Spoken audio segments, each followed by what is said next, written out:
ಹೊಡೆದಾಕ್ತಳ್ಳಿದ್ದ ತುಷಿ.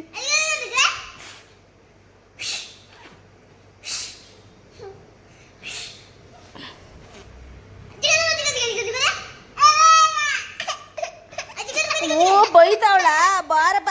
ಚಚ್ಚಿಯನ್ನು ಚಚ್ಚಿಯನ್ನು ನಿಂಗೂ ಚಚ್ಚಿಯನ್ನು ಚಚ್ಚಿ ಚಚ್ಚಿ ಬೈತಾವಳಪ್ಪ ಅಕ್ಕ ಅನ್ನು ಬಿಡ ಅವಳು ಬರಲ್ಲ. ಉಶ್ ಅಂತ ಉಶ್ ಸುಮ್ಮನಿರೆ ಬಾರಪ್ಪ. ಆಯ್ತು ಅಕ್ಕ ಚಚ್ಚಿ ಮಾಡಿದ್ಲ ನಿನ್ಗೆ. ಅಯ್ಯೋ ನೀನ್ ಅಕ್ಕ ಯಾಕೆ ನನ್ನ ಮಗಳು ಚಚ್ಚಿ ಮಾಡಿದೆ ನೀನು ಚಚ್ಚಿ.